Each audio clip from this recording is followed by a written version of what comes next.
ডালে কৃষ্ণ, পাতায় হরি, সরে বছর কৃষ্ণ, তুলসী তুলি। দাঁড়ান প্রভুজি দাঁড়ান, আপনি কি মন্ত্র বলে পাতা তুলছেন? শাস্ত্রে পাতা তোলার বিষয়ে একটি সঠিক মন্ত্র আছে। সেই মন্ত্রটি বলে আমি সঠিক নিয়মে কিভাবে পাতা তুলতে হয় দেখাবো আপনাকে।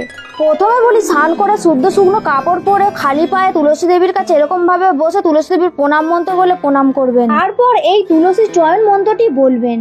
ওম তুলস্যমিত জন্মাসি সদা তং কেশব প্রিয়া কেশবার্থে চিনোমি ত্বাং বরদা ভব শোভনে।